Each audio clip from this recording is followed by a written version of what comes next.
మెదక్ పట్టణంలోని జిల్లా కలెక్టరేట్ ధర్నా చౌక్ వద్ద బీఆర్ఎస్ పార్టీ నాయకుల ఆధ్వర్యంలో రైతు మహాధర్నా కార్యక్రమాన్ని నిర్వహించారు. ఈ కార్యక్రమంలో ముఖ్య అతిథులుగా మాజీ మంత్రులు తన్నీరు హరీష్ రావు, సింగిరెడ్డి నిరంజన్ రెడ్డి పాల్గొన్నారు. ఈ సందర్భంగా వారు మాట్లాడుతూ కాంగ్రెస్ ప్రభుత్వం రైతులను మోసం చేస్తుందన్నారు.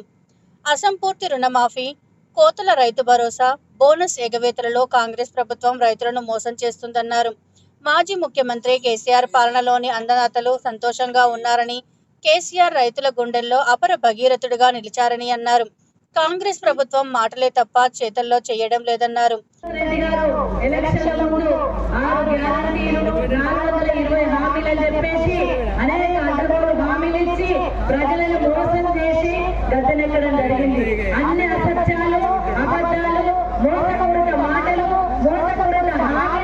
గద్దెనెక్కిన తర్వాత అన్ని మర్చిపోయినాయి.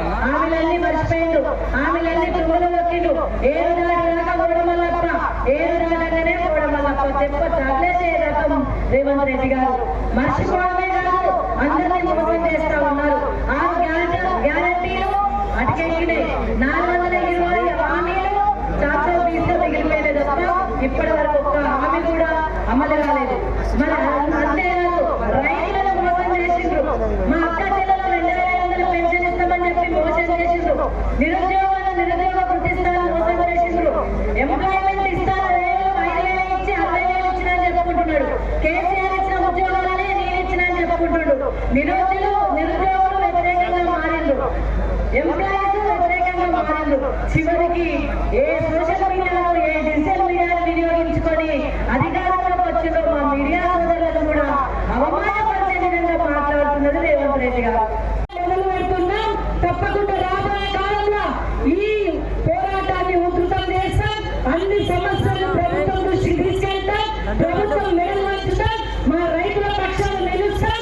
మా అక్క చెల్లెల పక్షాలు నిలుస్తాం. తెలంగాణ యావత్ సమాజాల పక్షాన నిలబడి పోరాటం చేస్తాం.